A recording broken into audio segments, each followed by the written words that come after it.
Hola de nuevo un día más, bienvenidos a mi canal.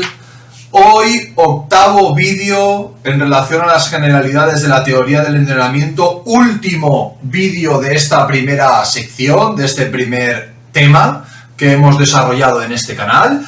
Y recordaros que venimos de todo el análisis de los niveles de condición física, donde hablamos de un nivel 3 que hablaba de salud con una condición física óptima, y de un nivel 4 que hablábamos de rendimiento deportivo y que tenía una condición física máxima y lógicamente adaptada a las necesidades del deporte.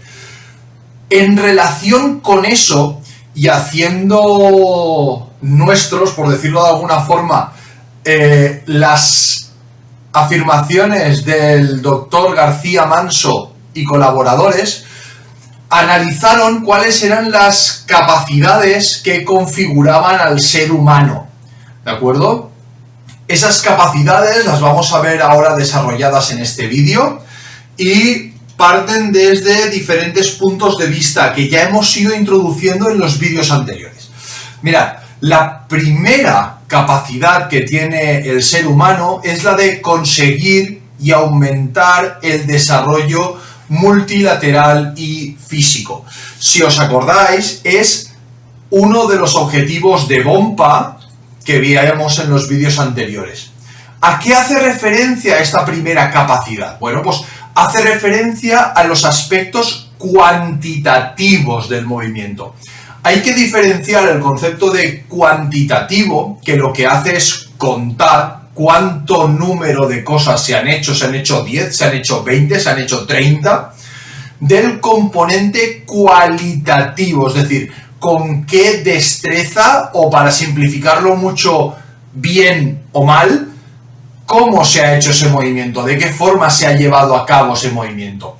Entonces, en esta primera capacidad, solo vamos a hablar del componente cuantitativo del movimiento y de lo que serían las capacidades físicas básicas que vais a encontrar en bibliografía como CCFFBB, es decir, con capacidades físicas básicas pero con las letras dobladas, ¿de acuerdo? En relación a la resistencia y las diferentes manifestaciones que tiene, la fuerza, bajo mi punto de vista, la capacidad física básica principal y las manifestaciones de la fuerza, la velocidad y las manifestaciones de la velocidad, y la amplitud de movimiento, que podemos conocerla también con el concepto de ROM, Range of Movement, que son las siglas en inglés, ¿de acuerdo? Pero si queremos buscar información en internet es mucho mejor utilizar la palabra, las siglas ROM, que amplitud de movimiento. Nos van a dar muchísimas más sitios donde poder obtener información, y las manifestaciones de la misma. La segunda capacidad que configura al ser humano es la capacidad coordinativa, es decir, las habilidades motrices. En este caso entramos a ver lo que es la calidad de ese movimiento, es decir, cómo estamos desarrollando ese movimiento. ¿Lo estamos desarrollando bien? ¿Lo estamos desarrollando con unos patrones de movimiento adecuados? ¿Los estamos desarrollando mal, con unos patrones que no nos benefician? Bueno, pues vamos a introducirnos un poquito dentro de este punto. Dentro de este punto existen diferentes capacidades, ¿vale? Vamos a hablar de la capacidad de diferenciación. ¿Diferenciación en qué?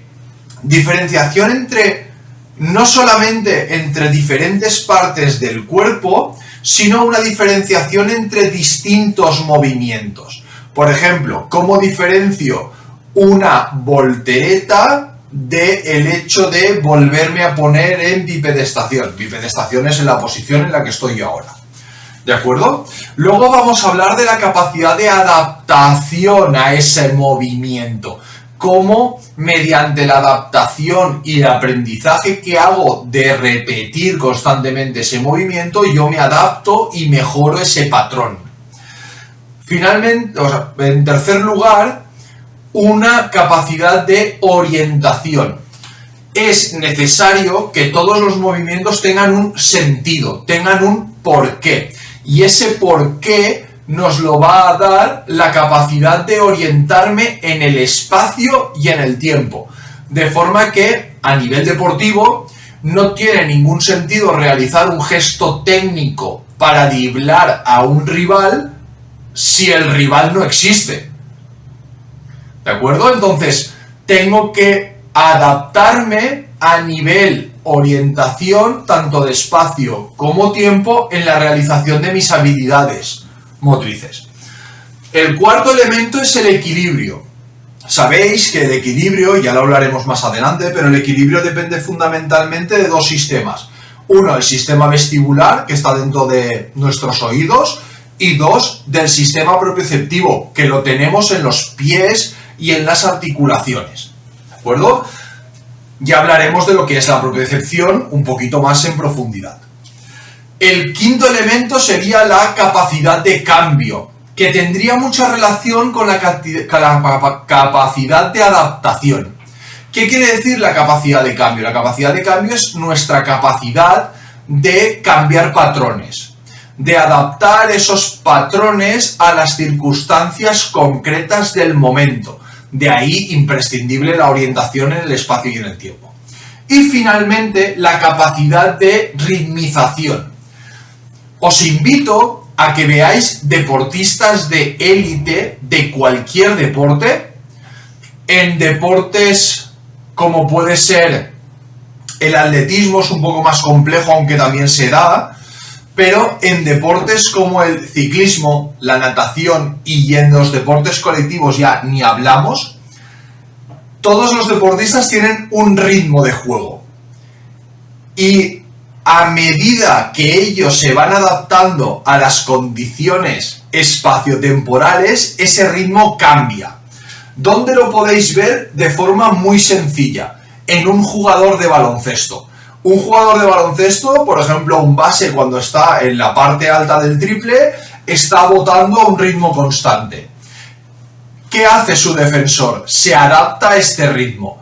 Cuando de repente el base realiza un cambio de ritmo, modifica esa ritmización del movimiento, va a provocar una adaptación en el defensa. Bueno, pues esos cambios de ritmo que se pueden ver en atletismo en las fases finales de las pruebas o en otro tipo de deportes colectivos, van a ser un patrón fundamental de rendimiento. Mucho más sencillo. Vosotros, cuando veis jugar a Messi, ¿Messi está todo el rato al mismo ritmo? ¿O Messi realiza situaciones explosivas de alta intensidad, consigue su objetivo y luego frena de golpe? ¿Vale? Pues ese tipo de cambios de estructura es lo que nos va a permitir adaptarnos al concepto de capacidad de ritmo. ¿De acuerdo? Muy bien. El tercer elemento, la tercera capacidad que tiene el ser humano es la capacidad socioafectiva, que ya la hemos comentado anteriormente, que es la capacidad que tienen inherentemente a su cuerpo por su carácter y su personalidad. Hay gente que es muy introvertida y gente que es mucho más extrovertida. Hay gente más simpática y gente más antipática. Y todos esos factores van a afectar directamente a nuestra capacidad de sociabilizar y de generar redes afectivas con la gente con la que convivimos o con la que nos relacionamos. La cuarta capacidad que tendría el ser humano y que encima lo configura es la capacidad cognitiva. Es decir, en este caso y desde el mundo del deporte, la toma de decisiones. ¿Cómo soy capaz de, mediante el análisis del entorno, tomar decisiones que me permitan obtener un rendimiento deportivo? La quinta es la capacidad emotivo-volitiva. La hemos comentado ya en este canal varias veces, pero creo que es clave. Es decir, si el deportista no quiere, no lo vais a conseguir nunca. El deportista tiene que estar convencido de que quiere llegar a esos objetivos. Si no, por muy buenos entrenadores que seamos, muy buenos readaptadores, muy buenos fisioterapeutas, muy buenos preparadores físicos, lo que sea, no vamos a ser capaces de que el deportista consiga ese objetivo si él no quiere. Y finalmente, y como última capacidad que configura al ser humano, serían las capacidades creativo-expresivas. Es decir, lo que en deporte conocemos como expresión corporal. Cómo mediante el lenguaje no verbal nuestro cuerpo se relaciona con el entorno.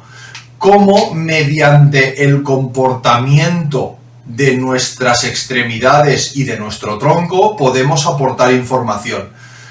Para que lo entendáis, ¿verdad que no es lo mismo que yo me ponga así que yo de repente me ponga en esta posición? A que la información que os estoy transmitiendo es diferente. Pues justo de eso es de lo que habla este último punto. ¿De acuerdo? Por tanto, y como conclusión de este último tema, muy importante el conocimiento sobre la configuración de este ser humano y cómo mediante diferentes capacidades del ser podemos optimizar el rendimiento de nuestros deportistas. Hay que tratar de buscar de una forma holística la configuración que nos pueda llevar al rendimiento en cada uno de nuestros deportistas.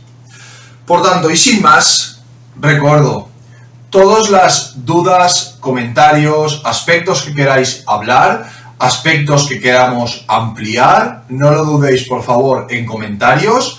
Trato de responderlos con la mayor brevedad posible y si no ya sabéis que haré un vídeo de preguntas y respuestas. Muchas gracias y no os perdáis porque en breve empezamos el tema 2. Vamos a empezar ya con el análisis de la carga. Un análisis largo, un análisis profundo y un análisis en el que se va a hablar de muchos conceptos clave para el desarrollo del rendimiento de nuestros deportistas. Hasta pronto.